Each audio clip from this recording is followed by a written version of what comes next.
ఆత్మ అనేది శక్తియే కానీ పదార్థం కాదు.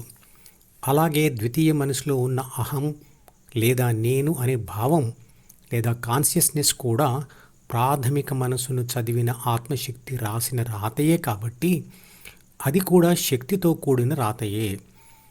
అలాగే చూడబడుతున్న పదార్థ ప్రపంచం కూడా విశ్వశక్తి సృష్టించినదే.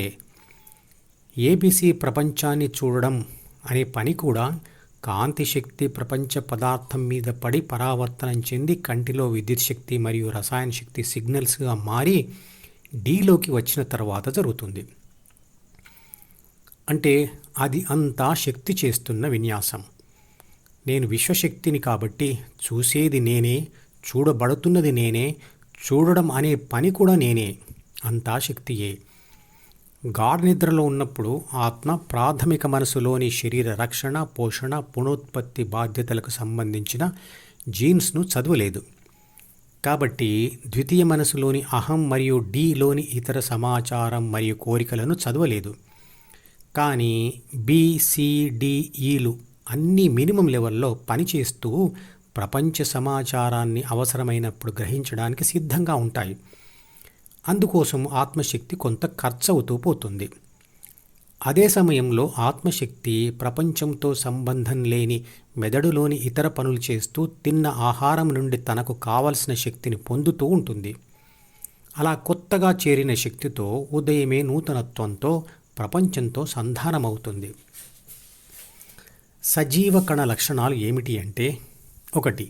తిన్న ఆహారాన్ని ప్రాణశక్తిగా మార్చడం అంటే మెటాబాలిజం. 2.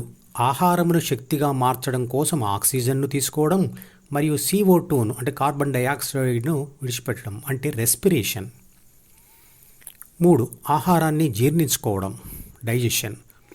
4. శరీర రక్షణ, పోషణ మరియు పునరుత్పత్తి కోసం శక్తిని ఉపయోగించుకోవడం, పెరగడం మరియు చనిపోవడం. ఇవన్నీ లేకపోతే అది జీవకణం కాదు. కానీ ఇవన్నీ జరగడానికి ప్రాణశక్తి అవసరం. కోపంలో ఉన్నప్పుడు కోపం ఎలా తగ్గించుకోవాలని ఆలోచించలేం.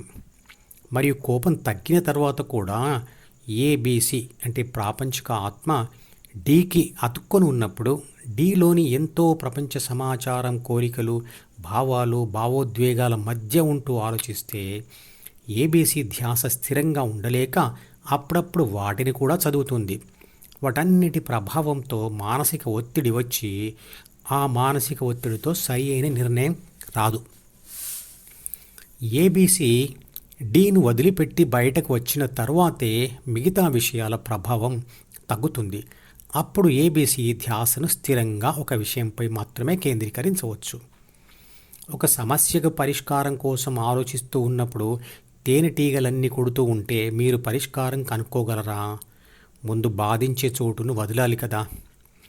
ధ్యానంలో ABC డీను వదిలి హృదయంలో స్థిరపడిన తర్వాతే అది డీకి అతుక్కొని ఉంటే ఇంతవరకు ఏం జరిగిందో, ఎలా జరిగిందో స్పష్టంగా అర్థమవుతుంది.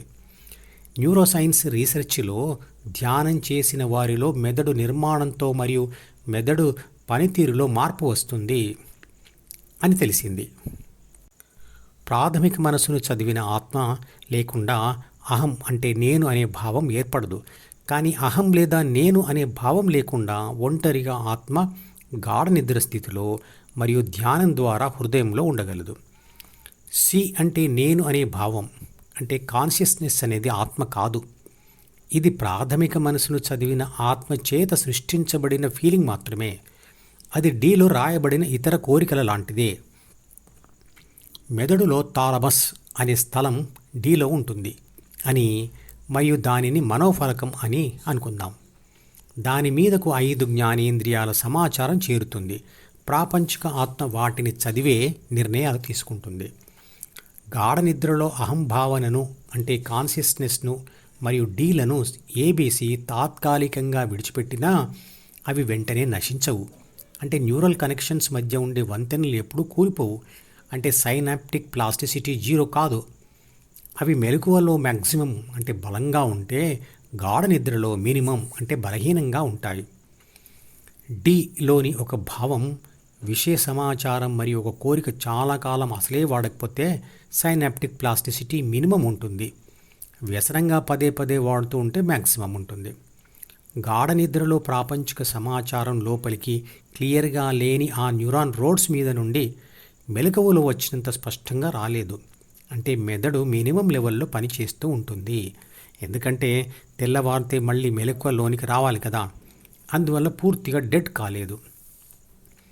మెలకువలో ఉన్న ప్రాపంచిక ఆత్మ నిద్రపోయే క్రమంలో మొదట తన ధ్యాసను జ్ఞానేంద్రియాల నుండి మళ్లించి, అంటే వాటిని వదిలిపెట్టి, తర్వాత D1ను, తర్వాత D2ను వదిలిపెడుతుంది. ఆ తర్వాత Cను, Bను చదవడం మానేసి ఒంటరి పరిశుద్ధాత్మగా మిగిలిపోతుంది. D1 మరియు D2ల గురించి ఇదివరకే వివరించాను. మళ్ళీ మెలకువలోకి వచ్చే ముందు కూడా అదే క్రమంలో వెనక్కి వచ్చేస్తుంది. ABEF అన్నీ కలిసి ఉంటేనే C మరియు D సృష్టించబడతాయి. కాబట్టి ఇవన్నీ కలిసి ఉంటే అది ఒక కారు లాంటిది. అన్ని పార్ట్స్ కలిసి ఉంటేనే అది కారు అవుతుంది. కానీ అన్ని పార్ట్స్ విడివిడిగా పెట్టి కారు ఏది అంటే కారు లేదు అని చెబుతాము. ఈ ఛానల్కి సబ్స్క్రైబ్ చేస్తే మీకు మాత్రమే క్రమం తప్పకుండా అన్ని వీడియోలు చూసే అవకాశం ఉంటుంది. ఇతరులకు షేర్ చేస్తే మీ వల్ల వారికి కూడా ఈ వీడియోలు చూసే అవకాశం వస్తుంది. లైక్ చేస్తే యూట్యూబ్ మేనేజ్మెంట్ మరికొందరికి ఈ వీడియోలను చూసే అవకాశం ఇస్తుంది. మీరు సబ్స్క్రైబ్, షేర్ మరియు లైక్ కూడా చేస్తే ఎక్కువ మందికి ధ్యానం గురించి తెలిసి సనాతన ధర్మాన్ని వ్యాపింపచేసి దానిని కాపాడే ప్రయత్నం చేస్తారు. ధర్మో రక్షతి రక్షితః.